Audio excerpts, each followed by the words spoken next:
Švietimo ir mokslo viceministras Rimantas Vaitkus, atvykęs susitikti su Šiaulių universiteto bendruomenė, pabrėžė, kad aukštasis mokslas turi būti plėtojamas ne tik sostinėje.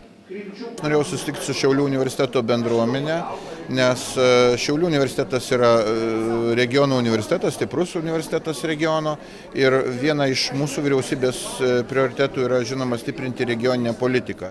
Viceministro nuomonė, Šiaulių universiteto prioritetas turėtų būti regiono poreikiai. Pirmiausia, žinoma, Šiaulių universitetas turėtų ir taip pat daugiau bendrauti su tais regionais. Aš suprantu, kad yra paprasčiau dirbti taip, kaip anksčiau dirbai. Tai yra, turi, tarkim, tam tikrų specialistų rengimo sistemą ir tos specialistus rengi pagal tą pačią schemą, kurią anksčiau turėjai. Bet mūsų laikmetis reikalauja, kad tas kaita būtų kuo spartesnė. Ir čia mes turime keletą tokių instrumentų. Aš jau susitikęs su vadovybė universiteto minėjau, kad ministerija bando tokį pilotinį projektą apie suaugusių kvalifikacijos kilimą, suaugusių turinti aukštąjį mokslą kvalifikacijos kilimą aukštosiose mokyklose. Ir štai per šitą sistemą, aš manau, Šiaulių universitetas, dirbdamas su Šiaurės Lietuvos regionu, gali duoti didelę naudą tam regionui, nes iš tikrųjų, jeigu pažiūrėsim pakraščius arba, sakykime, rajonus, kurie ribojasi su Latvija, tai mes matom ir bedarbių skaičiaus didėjimą ir didesnį skaičių santykinai su kitais Lietuvos regionais ir taip pat, aišku, poreikį tokios kvalifikacijos kėlimui ir perkvalifikavimui. Bet aš manau, kad ir pats specialistų rengimas turėtų būti orientuotas būtent į šitą regioną.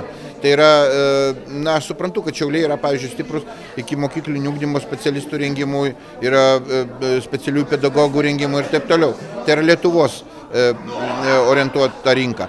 Bet yra specifinė rinka, tarkim, ir Naujoje Akmenė, ir sakykime, jeigu žiūrėsim Mažeikiai ir Joniškis, kur yra tam tikras specifinis specialistų poreikis. Va šitą poreikį reikia apčiuopti, pajusti ir šiek tiek koreguoti studijų programas, kad galima būtų toj srity dirbti. Šiais metais Švietimo ir mokslo ministerija finansuos 30 tikslinių studijų vietų Šiaulių universitete. Paraiškų buvo virš 1700, finansuojant mes galėjom apie 170 pagal turimas lėšas, tikrai labai mažos lėšos. Mes pasirinkome tą principą, keletą principų, kad būtų užtikrintas darbdavių dalyvavimas įdarbinant specialistą. Ir antras principas, kad būtų regionališkumas.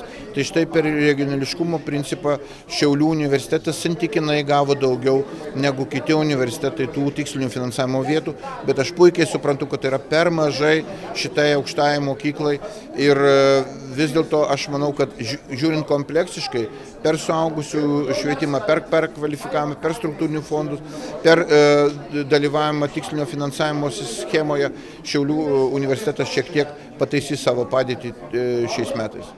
Aukštojo mokslo vėl laukia reforma. Nuo kitų metų rugsėjo žadama reformuoti aukštųjų mokyklų valdymą, keisti studijų finansavimo schemą.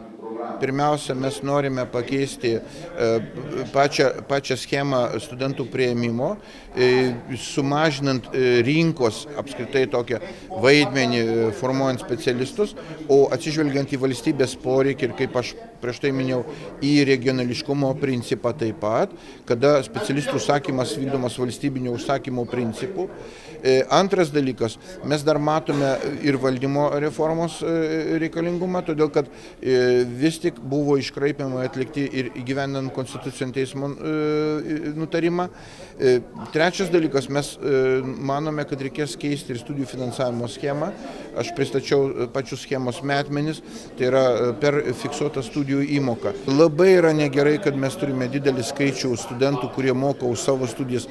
Labai didelė studijų kaina yra nepakeliama mūsų Lietuvos studentams.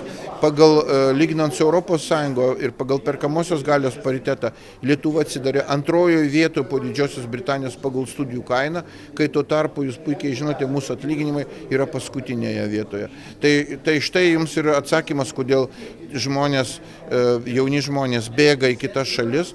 Lietuva yra trečioji valstybė Didžiojoje Britanijoje, Lietuvos studentai, kurie ima paskolas iš šitos valstybės, bandydami studijuoti žymiai geresnėmis studijų sąlygomis, negu pačioje Lietuvoje gali studijuoti. Kaip atskiros institucijos. Ir kolegijos kaip atskiros